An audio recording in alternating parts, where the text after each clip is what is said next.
I'm Rafaela, 32, and I've spent most of my life hearing my mother's voice in my head, telling me I wasn't thin enough to be loved. When I met William, a self-made tech millionaire who cherished every inch of me, I finally began to believe in my worth. Then came our wedding day when my mother called me a fat pig in front of everyone. What my husband did next not only silenced the room, but forever changed how I view myself. I'd love to know where you're watching from. Drop your location in the comments, hit that like button, and subscribe to join our storytelling community.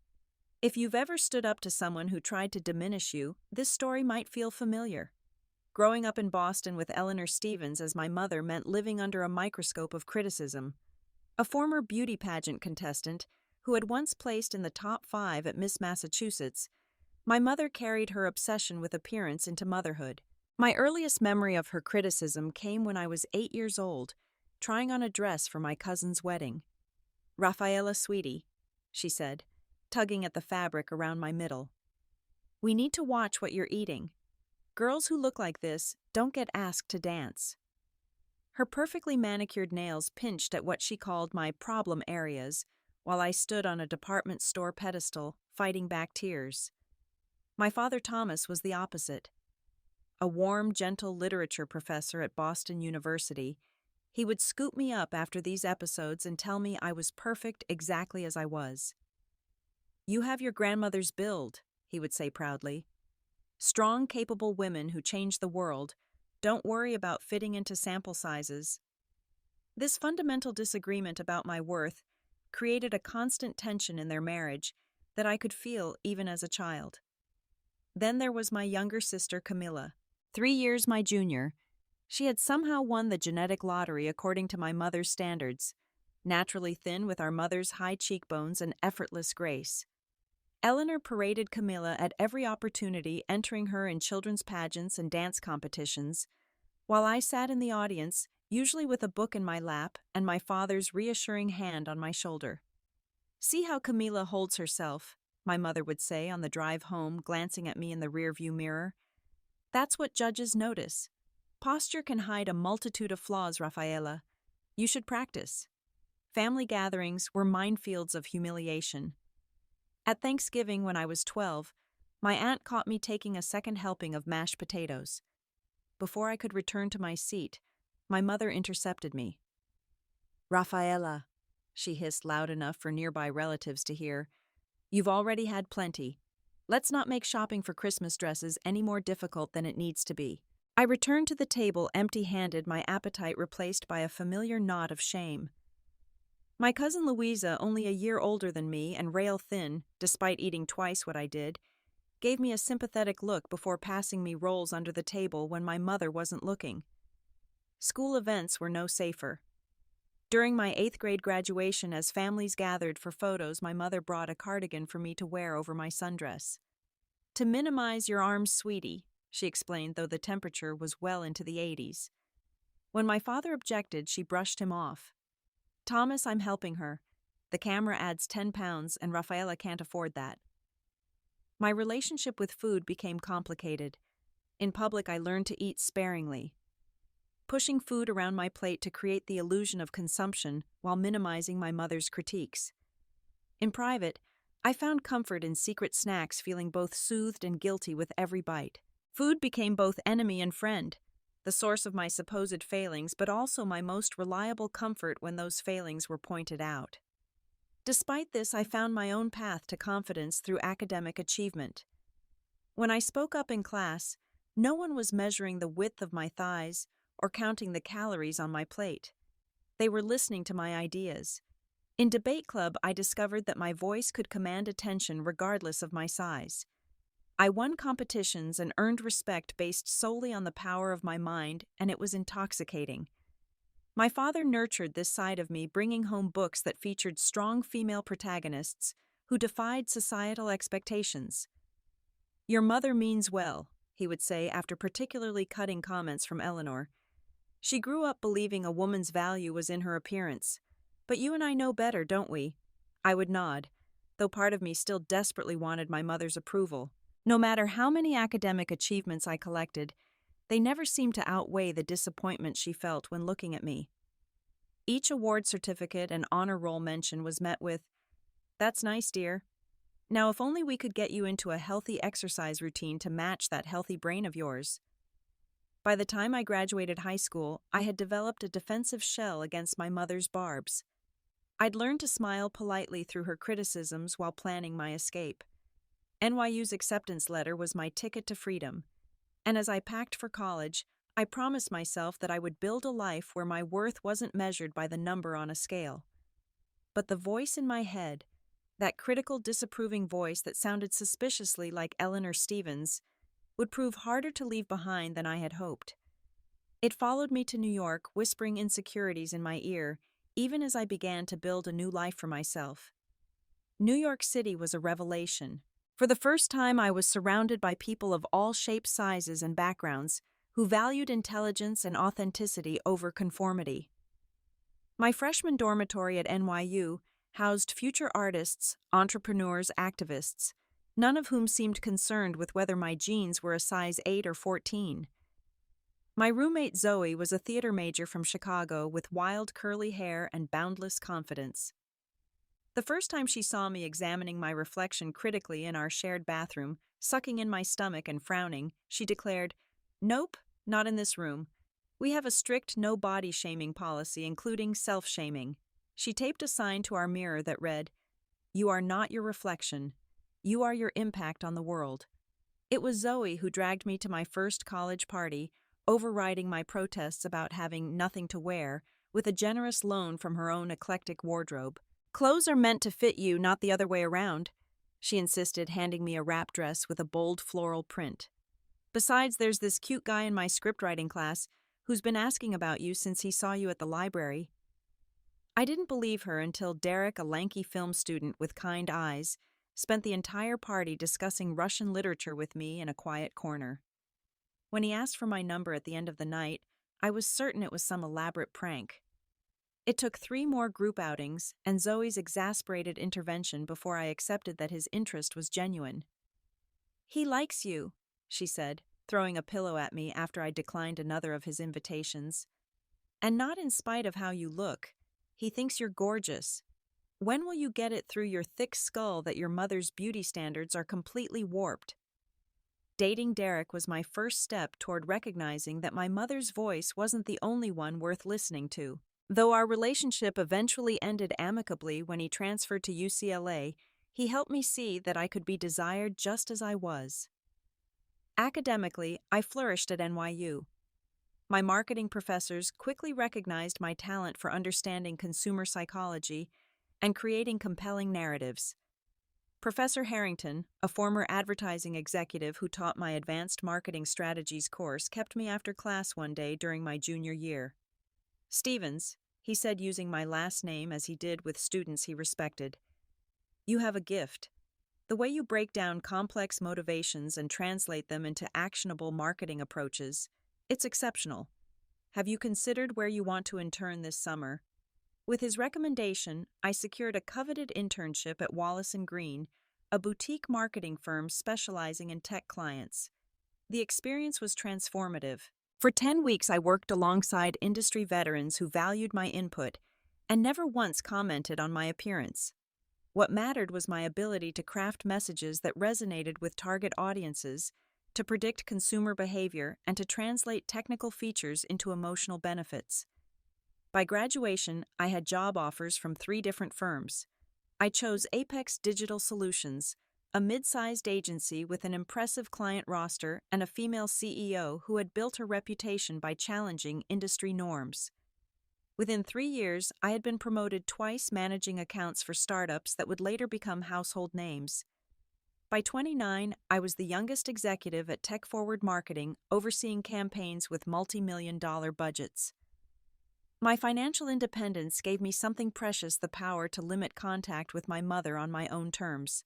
Our interactions became carefully choreographed.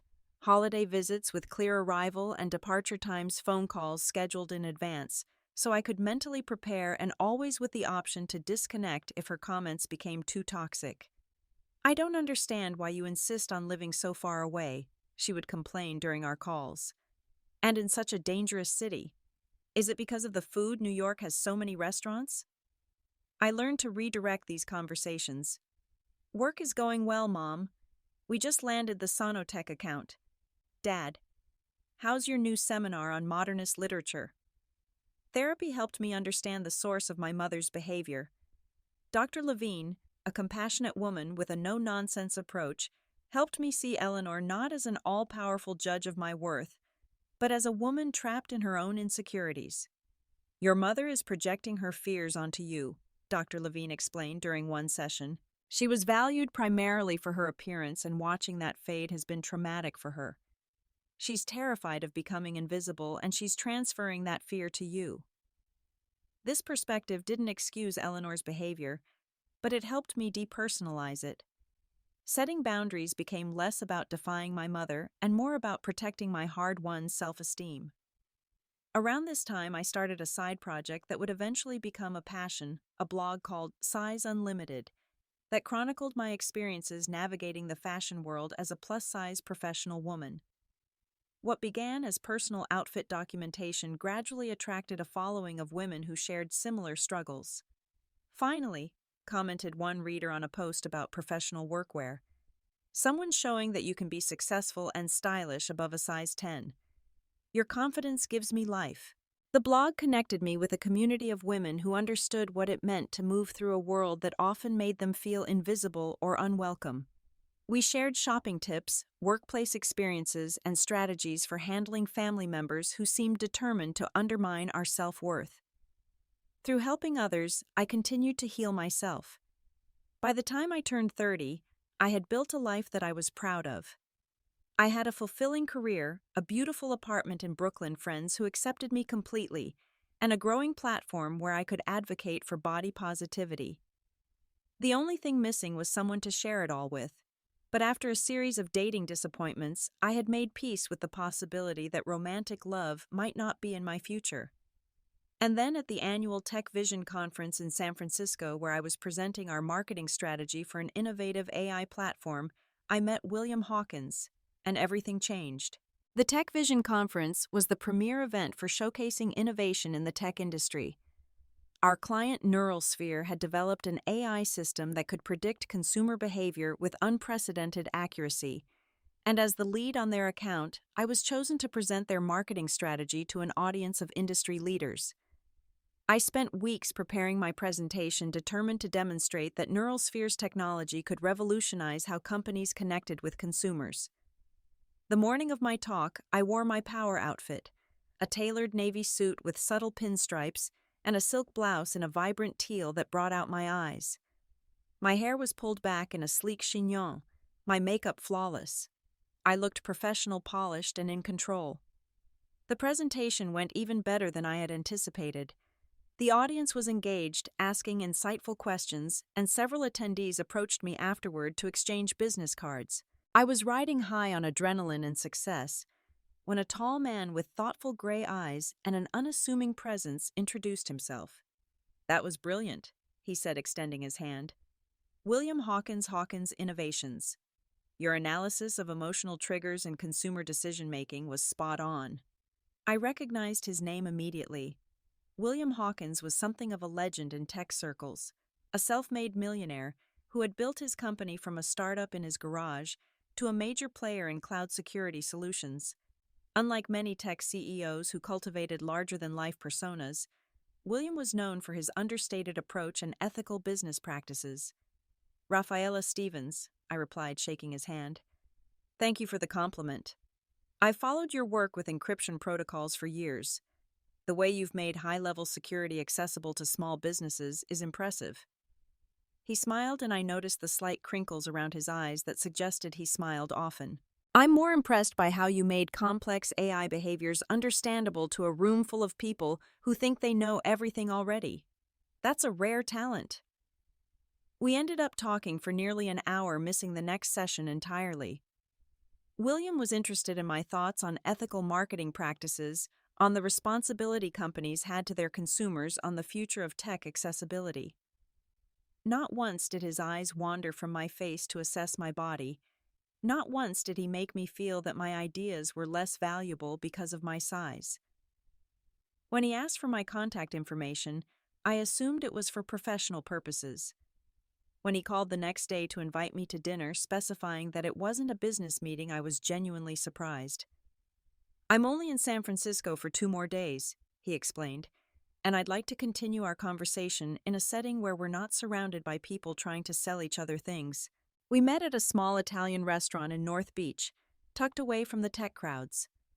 William arrived in jeans and a simple button-down shirt, looking more like a college professor than a tech mogul worth millions. He ordered a bottle of excellent Barolo and asked the chef to surprise us with his recommendations. "Tell me about Rafaela Stevens, beyond the brilliant marketing strategist," he said once we were settled. "What drives you? What are you passionate about outside of work?" No one had asked me questions like this in a long time. Most of my dates began with superficial small talk and rarely progressed to anything deeper. But William seemed genuinely interested in knowing me as a person, not just as a potential romantic interest or business connection. I found myself telling him about my blog, about my advocacy for body positivity, about the community of women I had connected with who were challenging beauty standards. I expected polite interest at best, discomfort at worst. Most men I'd dated had no idea how to respond when I talked about these issues. Instead, William leaned forward, engaged and thoughtful. "My sister struggled with an eating disorder for years," he shared. "The pressure on women to conform to impossible standards is something I've seen up close. What you're doing matters." As the evening progressed, I learned more about William's background. Unlike the silver spoon upbringing I had imagined for someone so successful, he had grown up in modest circumstances in rural Oregon, the son of a high school teacher and a nurse. His interest in computer security had started when his school's systems were hacked, compromising student records. Using borrowed equipment and self-taught skills, he had helped secure the network and discovered his calling. "I got lucky," he said, dismissing his own accomplishments. "Right place, right time, right skill set." "Luck doesn't build a company like Hawkins Innovations," I countered. "Hard work, vision, and integrity do." He smiled at that, a genuine smile that transformed his serious face. "Speaking of integrity, can I be completely honest with you?" My stomach tightened, instinctively prepared for the other shoe to drop. This was usually when men said something like, "You'd be so pretty if you lost weight," or, "I normally date more athletic women, but there's something about you." "Of course," I said, bracing myself. "I canceled a meeting with potential investors to have dinner with you tonight," he admitted. "And I don't regret it for a second. You're one of the most fascinating women I've ever met, Rafaela." I stared at him, searching for signs that he was feeding me a line. But William's gray eyes held nothing but sincerity. For the first time in my adult dating life, I felt completely seen, not as a body to be evaluated, not as a challenge to be overcome, but as a complete human being worthy of interest and attention. "I'm not sure how to respond to that," I said honestly. "You don't need to respond," he said. "Just know that I'd like to see you again, whether that's in New York or San Francisco or somewhere in between." And so began our long-distance relationship. William flew to New York the following month for a weekend that stretched into 5 days. I visited San Francisco during a business trip and stayed for an extra week. We had video calls almost every evening, falling asleep with our laptops open, just to feel connected across the miles. 4 months in, William surprised me by announcing he was opening an East Coast office for Hawkins Innovations. "Is that wise from a business perspective?" I asked, though my heart was racing with hope. "Absolutely," he said. "The talent pool in New York is exceptional, and having a presence on both coasts makes strategic sense. The fact that it brings me closer to you is simply a very appealing personal benefit." William's family welcomed me with an ease that made me realize how dysfunctional my relationship with my mother truly was. His parents, still living in the same modest home in Oregon where he grew up, treated me like a daughter from the first time we met. Martha Hawkins, a retired nurse with William's same gray eyes, pulled me into a warm hug within seconds of meeting me. "We've heard so much about you," she said, linking her arm through mine as she led me into their home. "William says you're brilliant and kind and changing the world one marketing campaign at a time. Robert Hawkins, tall and lean like his son, with a quiet, observant manner, simply nodded and said, "Anyone who makes my son light up like that is welcome here any time." During that first visit, I watched William interact with his parents. The easy affection, the inside jokes, the mutual respect. There was no walking on eggshells, no bracing for criticism, just the comfortable give and take of people who genuinely enjoyed each other's company and assumed the best of one another. When William met my family, the contrast was stark. My father embraced him warmly, genuinely interested in William's work and character. But my mother's assessment was immediate and transparent. She saw William as a prize I had somehow tricked into commitment despite my physical shortcomings. "Well, Rafaela," she said during a moment alone in the kitchen, "you've certainly done well for yourself. William is quite handsome. And successful too. I always knew you were smart, darling, but this," she gestured vaguely implying my romantic success was somehow more surprising than my professional achievements. Later over dinner, she mentioned casually, "William, you must work out regularly. You look very fit. Do you two exercise together?" Before I could formulate a response that wouldn't reveal how much her question stung, William reached for my hand under the table and answered smoothly, "Rafaela has introduced me to yoga, actually. I've never been so sore in my life. She's much more flexible than I am."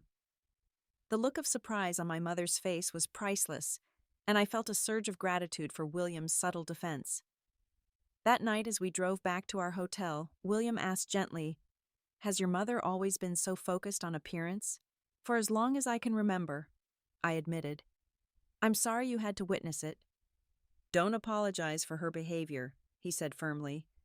"You are extraordinary, Rafaela Stevens. Your mind, your heart, your passion for making the world better. That's what matters. If she can't see that, it's her tremendous loss." After a year of dating, during which William had established his New York office and purchased a brownstone in Brooklyn not far from my apartment, we decided to move in together. My mother's response to the news was predictably backhanded. "Living together before marriage? Well, I suppose that's how things are done now," she sniffed. Then, leaning in as if sharing a confidence, she added, "Smart move, darling. It's always good to secure the relationship before he has too much time to think about other options." I had learned by then not to engage with these comments, but they still lodged in my heart like tiny splinters. Painful reminders that in my mother's eyes I would never be quite good enough, never quite deserving of the happiness I had found. But William's unwavering support helped me extract those splinters one by one. Each time he looked at me with desire and adoration, each time he bragged about my accomplishments to friends and colleagues.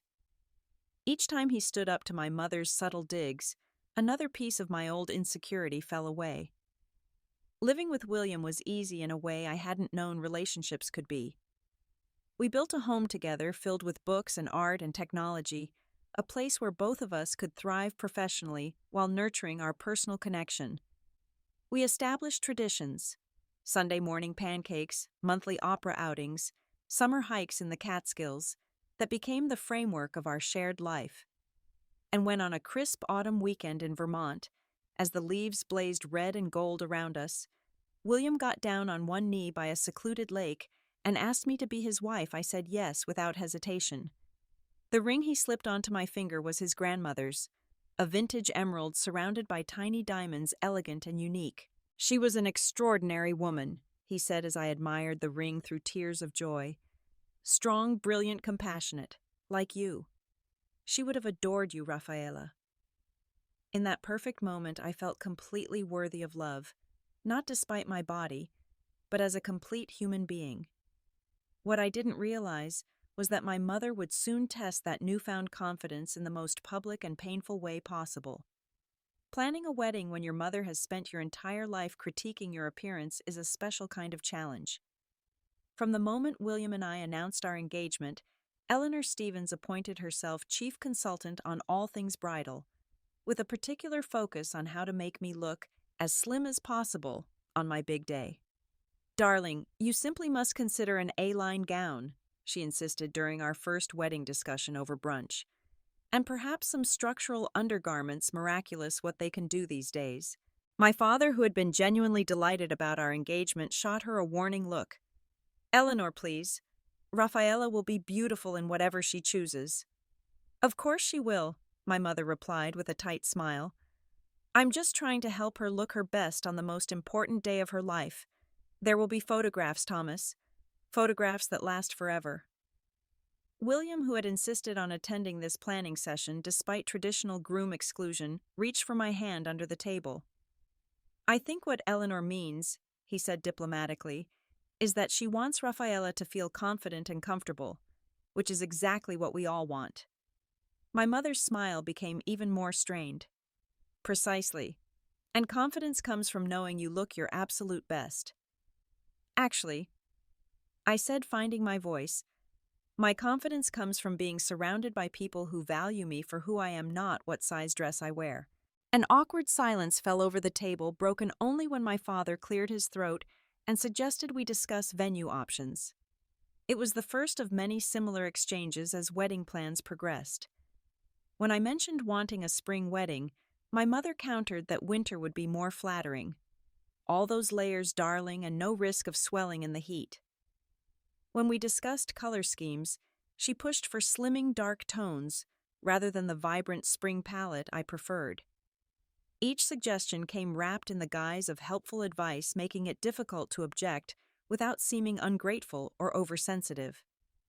But with each passing week, my resolve strengthened. This was my wedding, mine and William's, and it would reflect our joy and love, not my mother's insecurities. The real battle came with the dress. I had envisioned something romantic and flowing, perhaps with delicate beadwork and an open neckline to showcase the emerald pendant William had given me to match my engagement ring. My mother had other ideas. "I've made appointments at 3 bridal salons," she announced one evening in early December, "all with excellent reputations for handling special sizing." "That's thoughtful, Mom," I said carefully, "but I've already scheduled appointments with Zoe and Camila." "Your roommate from college and your sister?" She sounded genuinely perplexed. "Darling, neither of them has any experience with bridal fashion. This requires a professional eye." "I trust their opinions," I replied, "and they know my style." "Your style is precisely what needs refining for this occasion," she countered. "This isn't some casual blog post about office wear. This is your wedding to one of New York's most eligible bachelors." The implication hung in the air, that I needed to look worthy of William, that without the right camouflage and correction, I might embarrass him or myself on our wedding day. It was the same message my mother had been sending since I was 8 years old, just in a new package. "Mom," I said with a calmness I didn't feel, "I appreciate your input, but I'm going to shop with Zoe and Camila. You're welcome to join us if you'd like." She declined, of course, making it clear that she couldn't bear to watch me make what she considered a terrible mistake. But the day turned out to be one of the most affirming experiences of my life. Zoe, now a successful theater director, and Camilla, who had grown from my mother's mini-me into her own person with a thriving career in environmental law, created a supportive bubble around me. At each salon, they reminded the consultants that I was looking for dresses that celebrated my body rather than disguised it. "My sister wants to look like herself," Camila told one consultant firmly when she started pulling only black dresses with strategic ruching. Her best self, absolutely, but authentically her. It was in the 3rd salon that I found it. An ivory gown with a sweetheart neckline, delicate cap, sleeves of French lace, and a flowing skirt that moved like water when I walked. The bodice was embellished with tiny seed pearls that caught the light, and the back dipped just low enough to be elegant without sacrificing support. When I stepped out of the dressing room, Zoe's hands flew to her mouth, and Camilla's eyes filled with tears. "That's it," Zoe declared. "That's absolutely the one." Camilla nodded, circling me as I stood on the pedestal. "You look radiant, Rafa, like a Renaissance painting come to life." I turned slowly, watching my reflection. For perhaps the first time in my life, I looked in a mirror and felt no need to critique or adjust or apologize for what I saw. I looked like a bride, joyful, hopeful, beautiful, in a way that had nothing to do with size and everything to do with happiness. "I think this is my dress," I said softly. No thinking about it, the consultant smiled. This dress was made for you. When my mother asked to see photos, I hesitated, knowing her reaction might diminish the joy I felt. But I decided that protecting her feelings at the expense of my own was a pattern I needed to break. Her response to the photos was a masterclass in damning with faint praise. Well, it's certainly romantic, she said carefully, though I'm not sure the neckline is the most flattering for your proportions. Have you considered a shawl for the ceremony at least? No, Mom, I replied firmly. The dress is perfect as it is. William, when I showed him a single photo, observing the tradition of keeping most details secret until the big day, was unreservedly enthusiastic. You look absolutely beautiful, he said, his voice thick with emotion. I can't wait to see you walking down the aisle. As the months passed and our spring wedding approached, tensions with my mother escalated. She questioned every decision, from the venue, a historic estate outside Boston, with beautiful gardens, to the menu, which she felt included too many carbs, to the guest list, which she thought should include more of William's business associates to improve networking opportunities. I'm just concerned that you're not making the most of this opportunity, she said during one particularly heated discussion about the reception. William has a certain position to maintain, and your wedding should reflect that. Our wedding will reflect who we are as a couple, I countered. Not some networking event or social climbing opportunity. Darling, be realistic, she sighed. You've done remarkably well catching someone like William, but maintaining that position requires effort. William, who had entered the room in time to hear this exchange, spoke up. With all due respect, Eleanor, I didn't catch your daughter. I fell in love with her because she's the most authentic, brilliant person I've ever known, and that's what our wedding will celebrate. My mother's lips thinned into a tight line, but she said nothing more on the subject that day. Instead, she channeled her energy into helping me prepare physically for the wedding.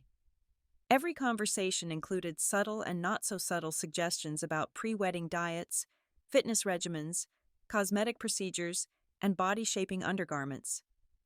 I've scheduled a consultation with Dr. Levinson, she informed me 6 weeks before the wedding. He's a miracle worker with non-invasive procedures. Just a little contouring to define your jawline.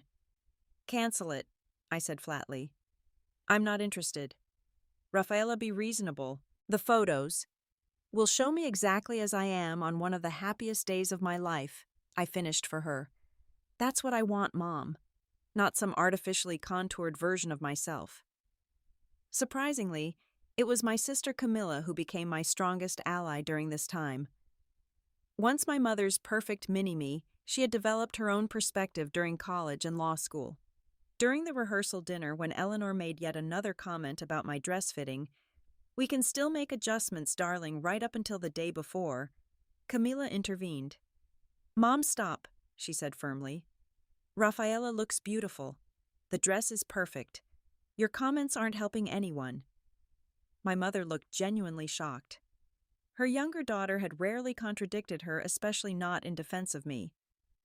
"I'm only trying to help," she said stiffly. "No, you're trying to control," Camilla replied. "And it's going to ruin what should be one of the happiest weekends of Rafa's life if you don't stop." An uncomfortable silence fell over our corner of the room, broken when my father suggested it was time for the toasts to begin. But something had shifted.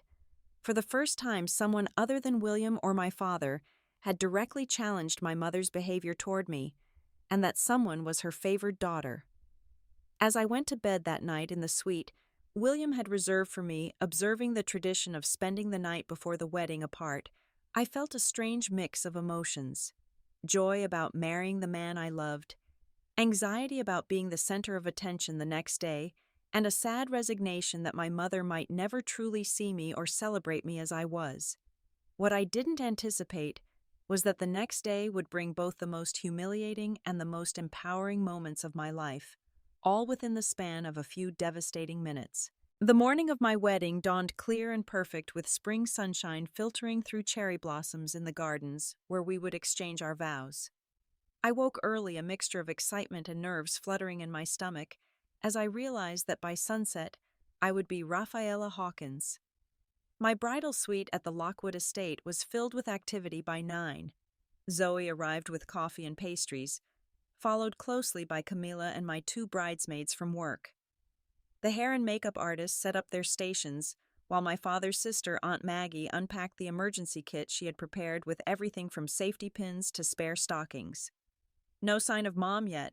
I asked Camila, as she helped arrange my dress on its hanger, the ivory fabric catching the light.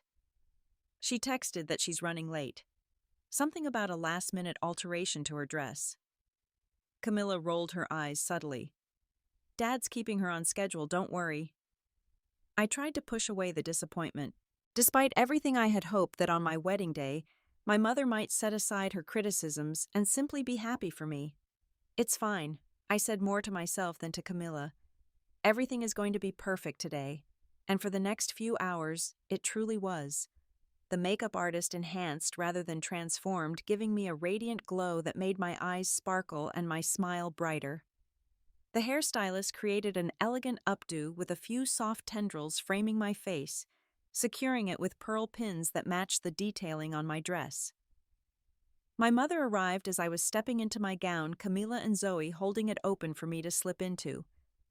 Eleanor paused in the doorway, her expression unreadable as she took in the scene. "You're late, Mom," Camilla said, a note of warning in her voice. "Traffic was dreadful," my mother replied, stepping into the room.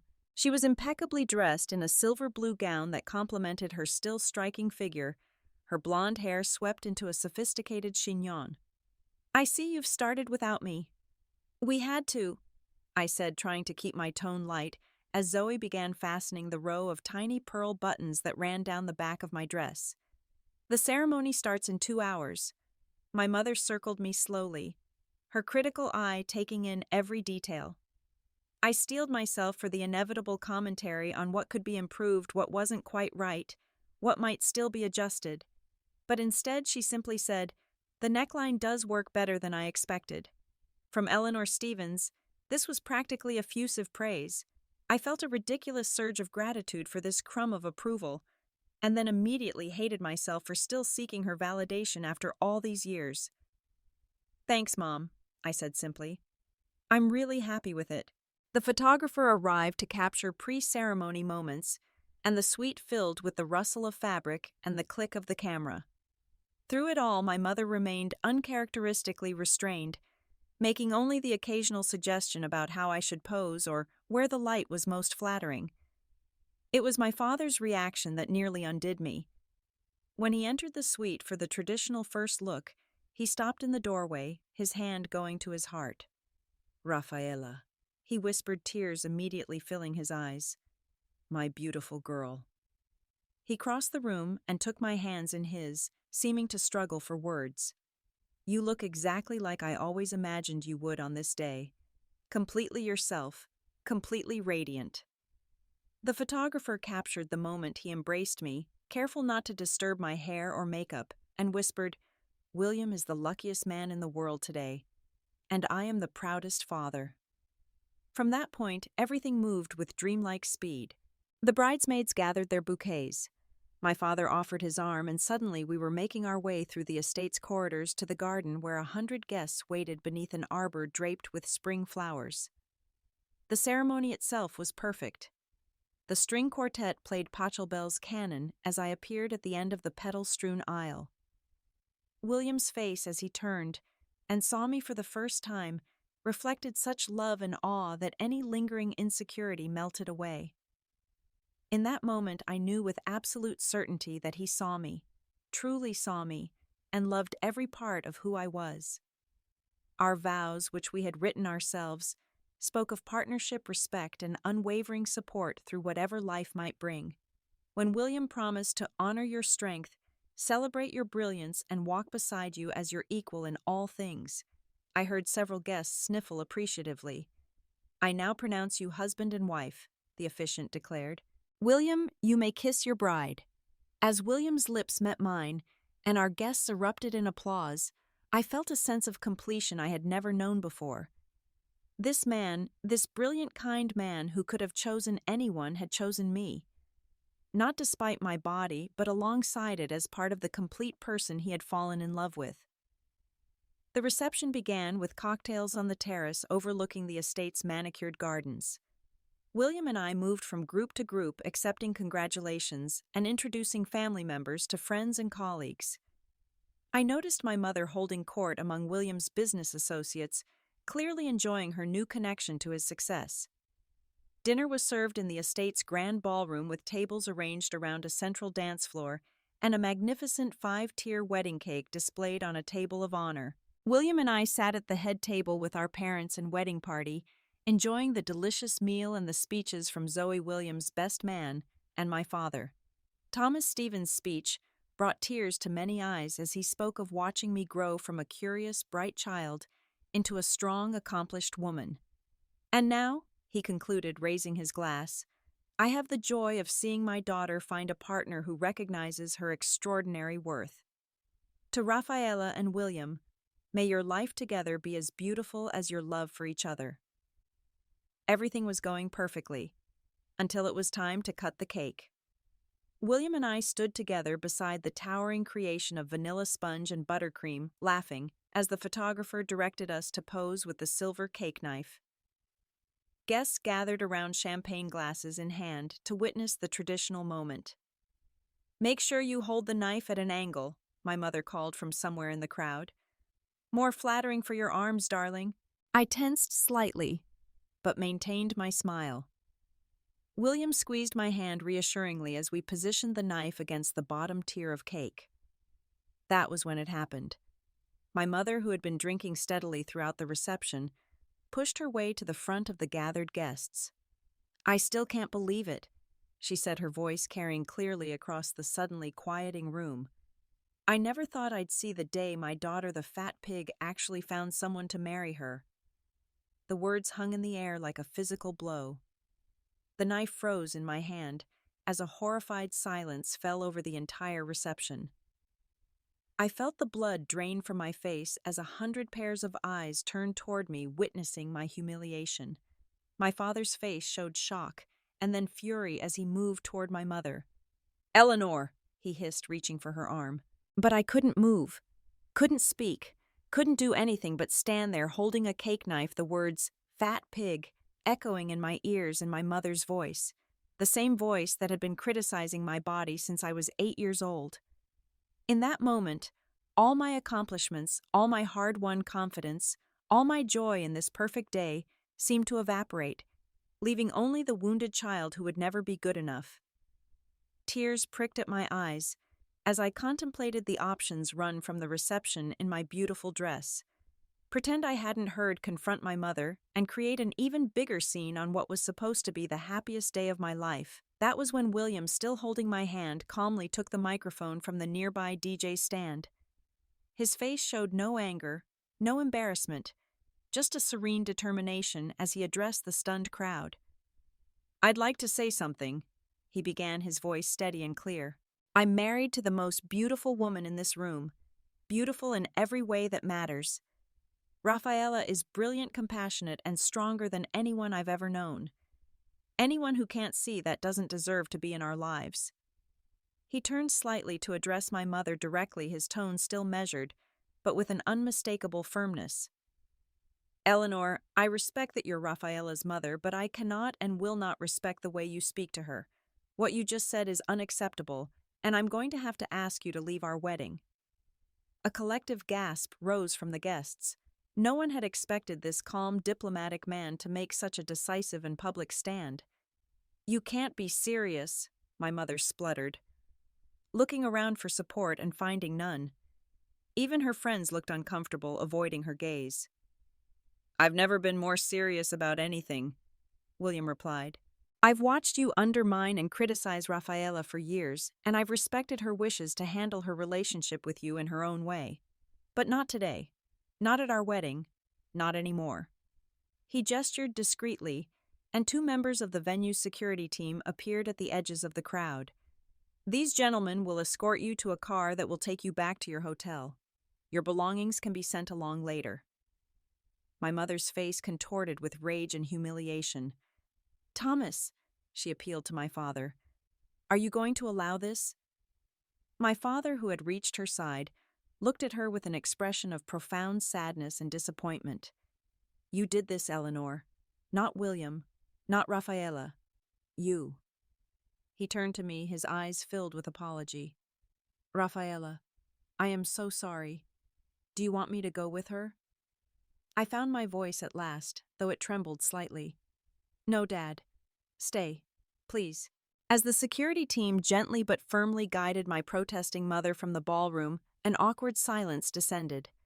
I stood frozen still, processing what had just happened when Camilla stepped forward and wrapped me in a fierce hug. I love you, she whispered fiercely. And William is right. You're beautiful in every way that matters. Zoe was next, followed by William's parents, who enfolded me in a family embrace that felt like a healing balm. Martha Hawkins held my face between her hands, her eyes fierce with protective love. That woman does not get to define you. Not today. Not ever. William returned to my side, concern evident in his eyes. Are you okay? I hope I didn't overstep, but I couldn't let that stand. I looked up at my husband, this man who had just publicly defended me in a way no one ever had before, and felt a surge of love so powerful it nearly overwhelmed me. You didn't overstep, I assured him. You did exactly what I needed someone to do for the past 24 years. The moment was broken by William's best friend Carter, who raised his champagne glass and called out, "To William and Rafaela, the most beautiful couple inside and out." The guests enthusiastically echoed the toast, and just like that, the celebration resumed. The DJ started playing music again, people returned to their conversations, and William and I finally cut the cake, feeding each other small bites as tradition dictated.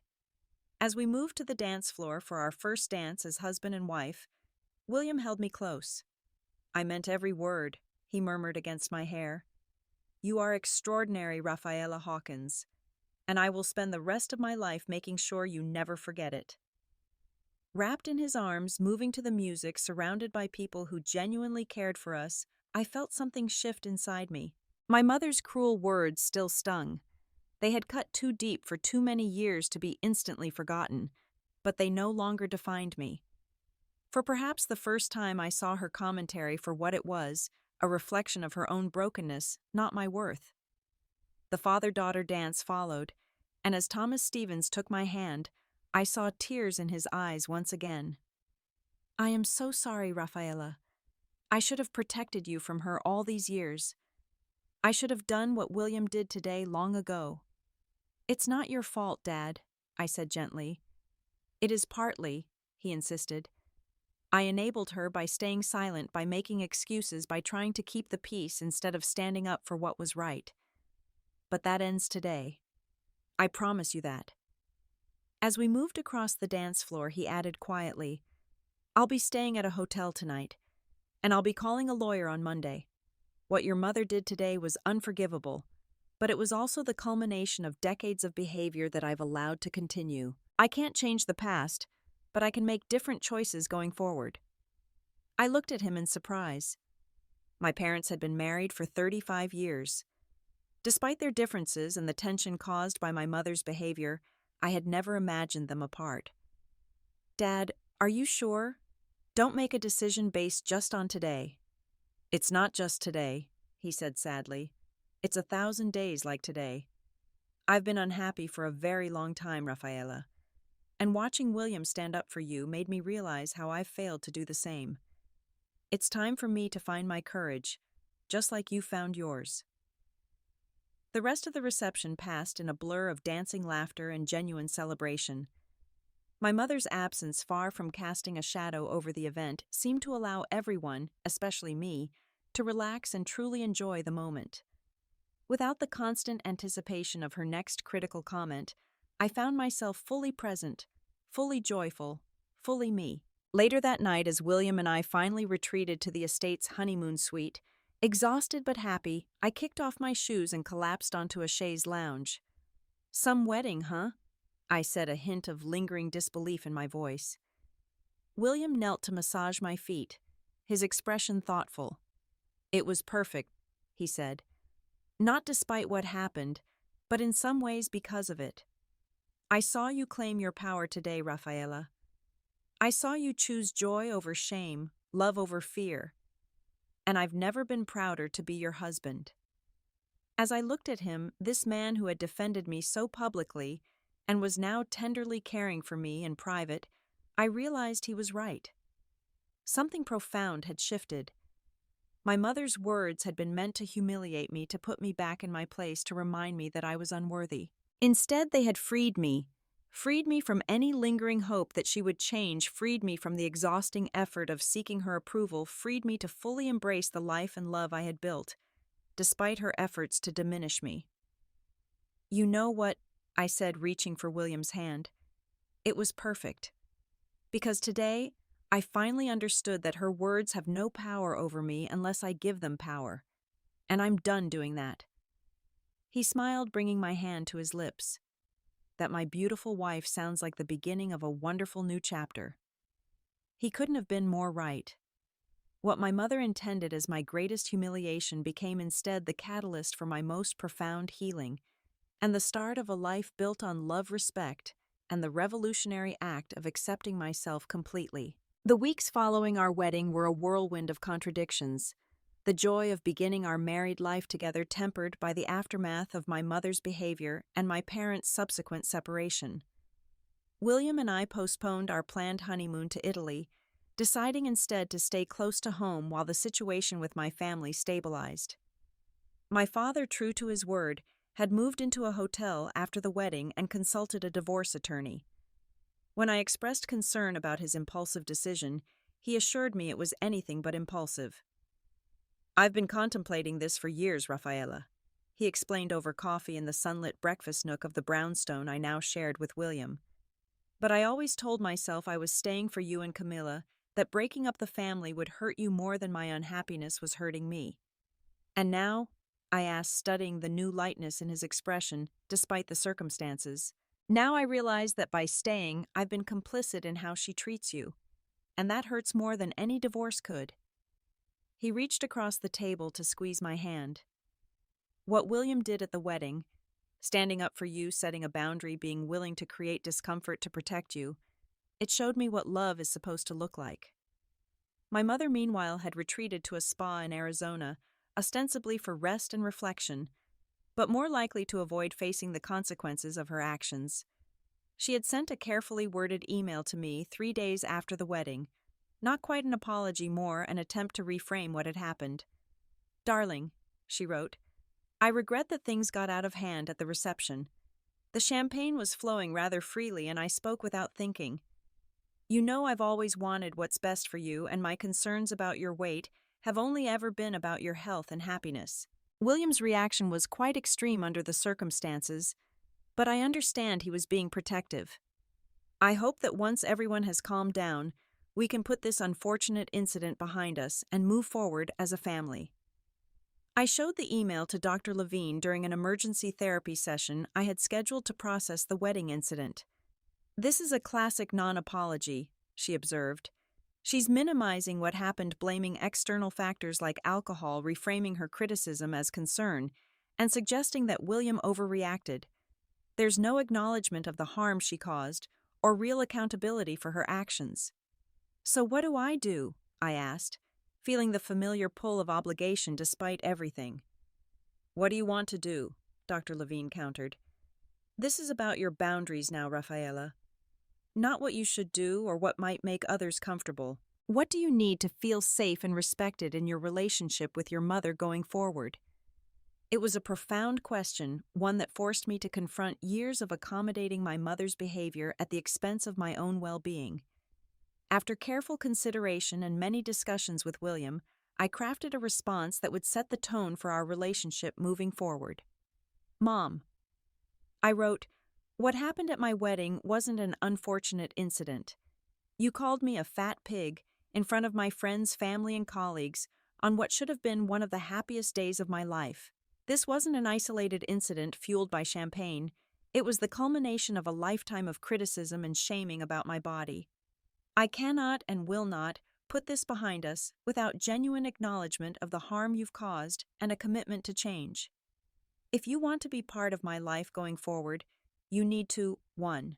Acknowledge without excuses or justification the damage your comments about my body have caused throughout my life. 2. Commit to therapy to understand why you feel the need to criticize and control me, particularly regarding my appearance. 3. Respect the boundaries William and I set, including never commenting on my weight, appearance, or eating habits again. I love you, Mom, but I love myself too, and I won't sacrifice my self-worth and mental health to maintain a relationship that continues to damage me. I sent the email with a mixture of anxiety and liberation. For perhaps the first time, I had directly confronted my mother's behavior without softening the message or making excuses for her.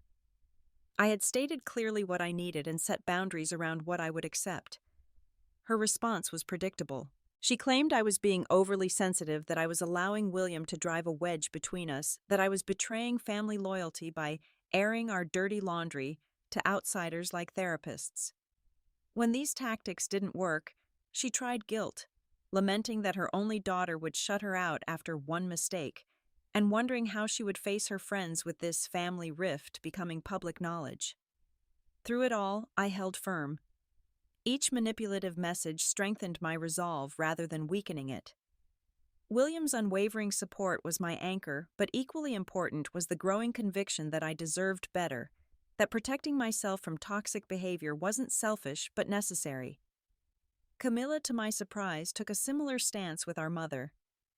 I've enabled her too, she admitted during a sisters' lunch in May, by being the good daughter who never pushed back, who met all her expectations. It made your life harder, and I'm sorry for that. You were a child too, I reminded her. We both did what we needed to survive.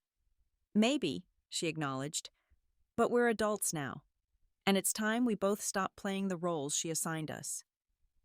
My relationship with Camila deepened during this period in ways I hadn't expected. Without the shadow of our mother's favoritism and the roles we'd been cast in, Camila as the perfect daughter, me as the disappointment, we discovered a genuine friendship based on mutual respect and shared experiences. As spring turned to summer, William and I finally took our delayed honeymoon to Italy. 2 weeks of exploring ancient ruins, sampling local cuisine without a single thought to calories or appearance, and making love in sun-drenched hotel rooms overlooking the Mediterranean. It was during this trip, far from the pressures and patterns of home, that I truly began to heal from the wedding incident and the lifetime of criticism that had preceded it. You've changed, William observed one evening as we sat on our hotel balcony in Positano, sharing a bottle of local wine and watching the sunset paint the cliffs gold. There's a lightness to you that wasn't there before. Having your mother call you a pig in front of everyone you know and love will do that to you, I joked, but then grew serious.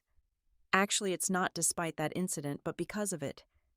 It was so extreme, so publicly humiliating, that it forced me to make a choice: either believe her and collapse into shame, or reject her assessment entirely and stand in my own worth.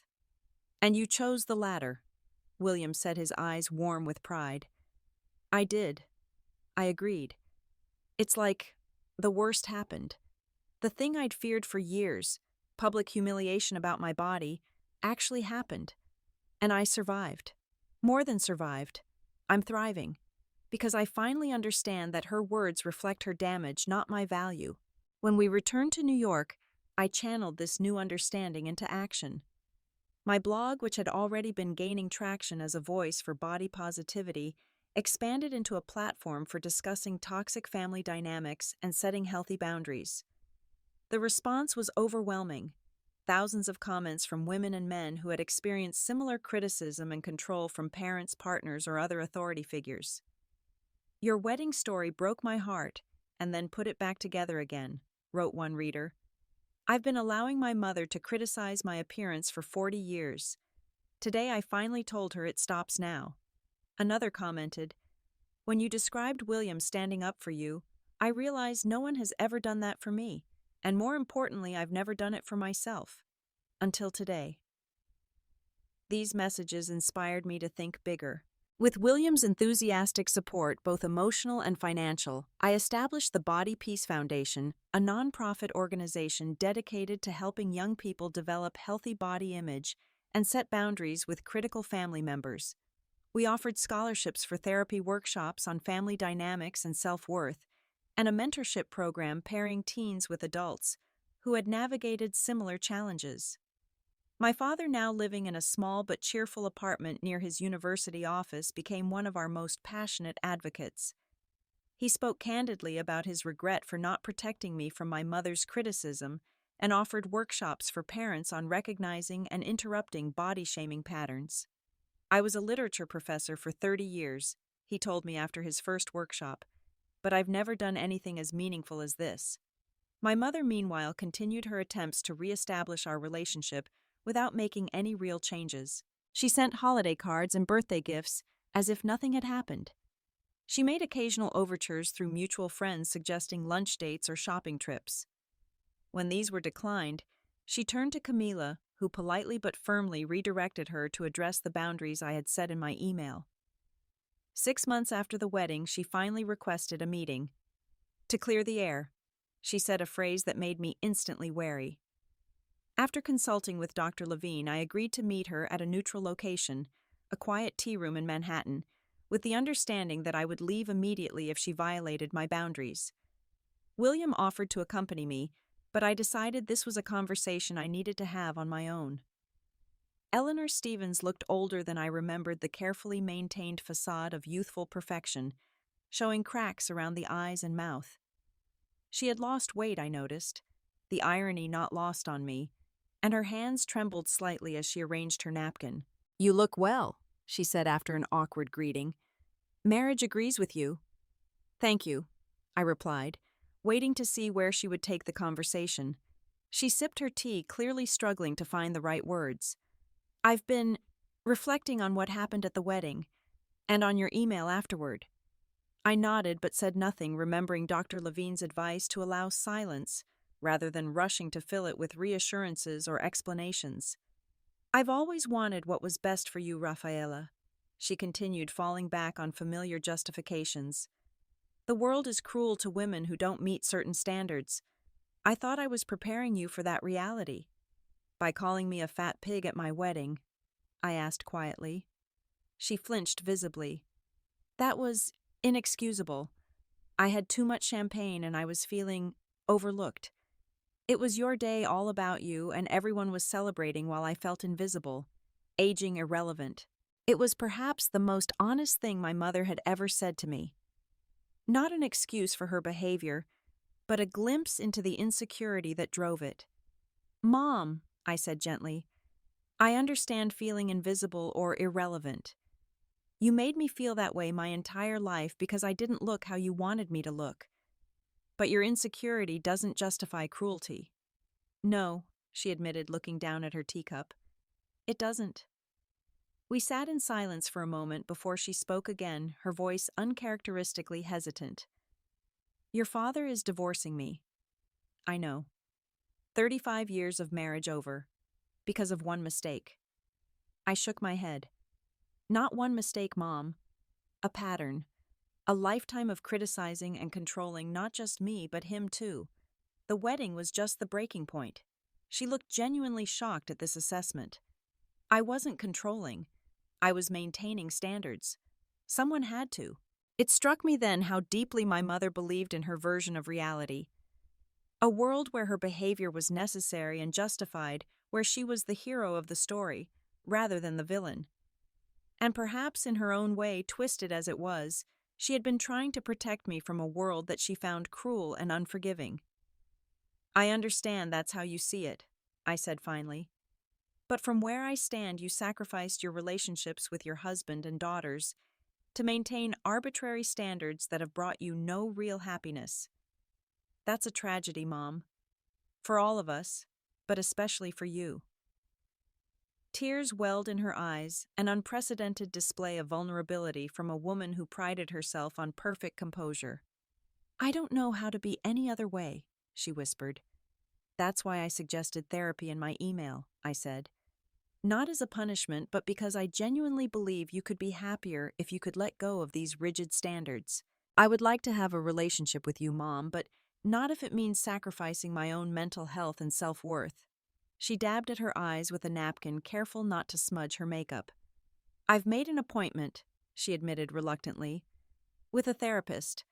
Your father insisted it was a condition of any possible reconciliation. It wasn't quite what I had hoped for. She was seeking therapy to please my father rather than to address the harm she had caused me, but it was a start. I'm glad," I said sincerely. "It's a first step." As we parted, my mother reached for my hand. "I do love you, Rafaela. In my way." "I know, Mom," I replied. "I love you too. But love without respect isn't enough." In the months that followed, my mother did attend therapy, though the process was neither quick nor linear. There were setbacks, passive-aggressive comments about my new confidence, and thinly veiled references to my appearance disguised as health concerns. But there were also small moments of growth, genuine questions about my foundation work, an interest in my life beyond my physical appearance, and occasionally a flash of the woman she might have been without the prison of perfection she had built around herself. My father continued with the divorce proceedings, but maintained civil communication with my mother regarding practical matters. To everyone's surprise, including her own, Eleanor eventually returned to college to finish the art history degree she had abandoned when she married. "I was quite good at it, you know," she told me during a cautiously cordial lunch, "before I decided that being Thomas Stevens' wife and having the perfect family was more important than anything else." As my first wedding anniversary approached, William and I had additional cause for celebration. I was pregnant with our first child. When we shared the news with family and friends, my mother's reaction was a litmus test for how far she had come. "Congratulations," she said, her smile tight but genuine. She hesitated visibly, stopping herself from making a comment about pregnancy weight gain. I'm happy for you both." It wasn't effusive, but it was authentic, and most importantly, it came without criticism or conditions. A small victory, but a meaningful one. The daughter we welcomed 6 months later.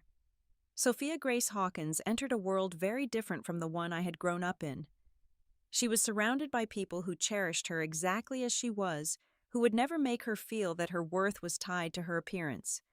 William was the devoted, involved father I had always known he would be, and my own father embraced his role as grandfather with joyful abandon.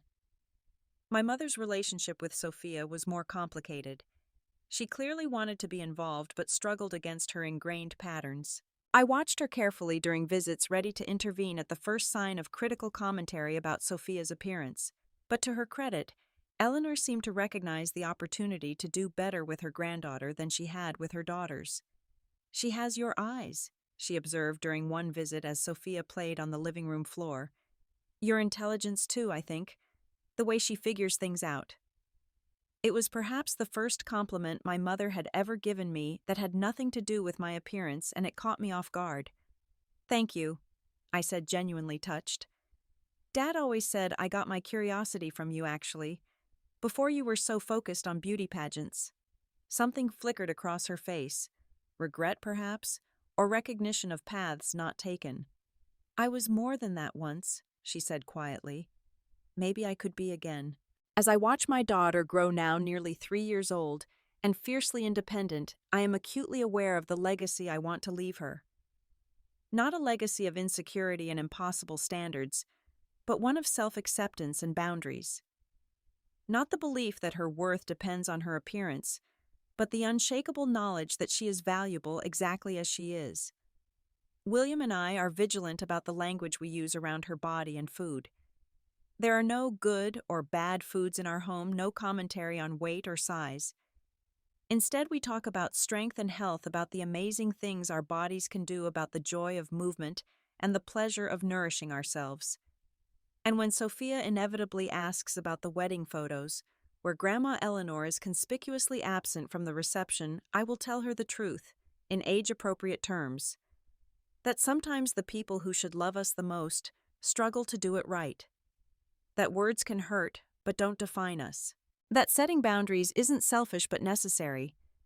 And most importantly, that one person's inability to see your worth doesn't diminish it in any way. The journey from that humiliating moment at my wedding to the peace I feel today wasn't quick or easy. There were therapy sessions where I sobbed until I couldn't breathe, days when my mother's voice echoed so loudly in my head that I could barely function, moments when maintaining boundaries felt harder than surrendering to old patterns.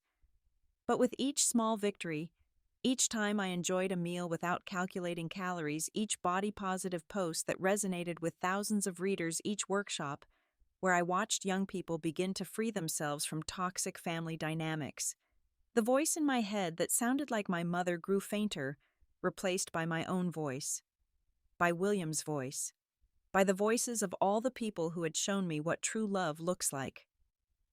My mother called me a fat pig at my wedding, but what I heard in the aftermath, in my husband's defense, in my father's apology, in my sister's solidarity, in the outpouring of support from friends and strangers alike, was a much more powerful message that I was worthy of respect, worthy of love, worthy of joy, exactly as I was.